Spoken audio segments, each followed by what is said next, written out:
Hi, welcome beautiful Americans. How are you? It was spring break in the late 80s. I was stranded on a road trip with 4 strangers, one of whom, a college jerk nicknamed Drugs, stole every cent of my cash.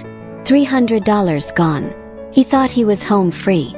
He thought he got away with exploiting the only girl in the truck. He didn't know I was dating a guy with very wealthy friends and an even colder sense of justice. They didn't hit him. They didn't yell. They put sand in his gas tank and destroyed his engine, forcing him to spend his flight money fixing his daddy's truck. If you've ever had a vacation ruined by an arrogant thief, hit that like button, subscribe, and get ready for a throwback story about how a little grit, literally, can deliver the most satisfying road trip revenge ever. My name is protagonist name, and this happened back in the late 80s when I was a college sophomore. Cell phones didn't exist, and planning relied on sheer luck and word of mouth. I was dating a guy from South America who, honestly, was quite wealthy and treated me like gold. My boyfriend and his crew had booked a bus trip to the ultimate spring break destination, South Padre Island, but there were no seats left for me. My roommate, trying to help, told me her boyfriend and some guys from his fraternity were driving down in a truck and offered me a spot. It was awkward to say the least. I was alone in a beat-up truck with 4 guys I barely knew. I sat up front most of the way and did my part, helping with the driving. 3 of the guys were decent, but the 4th, the guy who owned the truck, was an entitled jerk. He refused to drive, choosing instead to sit in the back getting stoned the entire time. They even called him Drugs, as a nickname in the fraternity. Our backpacks and suitcases were all piled together in the back of the cab. I had $300 in cash stashed in my luggage. Enough for the week. I didn't think anything of it. Why would I? These were fellow college students. After what felt like an endless journey, we finally reached the island. My boyfriend was waiting for me. I quickly grabbed my suitcase, thanked the guys for the ride, gave the owner $100 for gas as a courtesy, and hustled away to meet my date. I genuinely wished them a great time. Later that night, the betrayal hit me.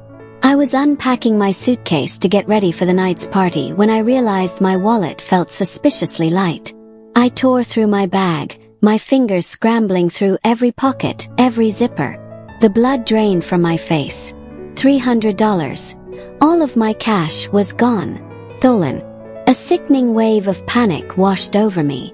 I felt the familiar burn of tears, but also a sharp, cold certainty. It was Drugs. He was the only one who didn't respect anyone else, the one sitting around with nothing to do but root through other people's things. The rage wasn't just about the money. It was the utter disrespect, the theft of my autonomy right when I was hundreds of miles from home. My boyfriend saw me crying. He was immediately furious. "Don't worry," he said, pulling me into a hug. "I'll pay for everything." But he and his brother and friends were incensed. This wasn't just a girl's cash. It was a brazen insult to his entire group. For the next few days, I tried to forget it, but the injustice sat like a stone in my gut. Every time I reached for my purse, I felt the phantom weight of the missing cash. Then, almost a week later, we were hanging out at a bustling bar near the beach. I looked up, and through the crowd I saw them. Drugs and his crew. I started shaking, my anxiety spiking. My boyfriend saw my reaction. He immediately put an arm around me. "Don't worry, we'll leave," he said calmly, already turning us toward the door. But before we could go, he paused and looked at me, his eyes dead serious. "Which truck is theirs?" I pointed it out, unable to meet his gaze. It was a dark, intimidating pickup. He didn't say anything to me. He just told me he'd be right back, and without waiting for a reply, he and his brother slipped out the back exit. I stood there for what felt like an hour, watching the entrance nervously, praying they didn't see me. I didn't know what they were doing, but I trusted my boyfriend. He returned a few minutes later, grabbed my hand, and we left. He didn't offer a single detail about what they had done. We went back to partying and I had a blast, the anxiety finally starting to melt away. 2 days later, the week was over. My boyfriend surprised me. "I'm not taking the bus," he announced. He had booked us 2 tickets out of Brownsville. We were flying home. The luxury felt like the first breath of clean air after weeks of holding my breath. As we waited at the airport, away from the chaos and the bad memories, I finally asked the question that had been burning in my mind. What happened with drugs? He just smiled, a small, knowing, dangerous smile. He's fucked. What do you mean? I pressed, my heart thumping against my ribs. My brother and I put sand in the gas tank.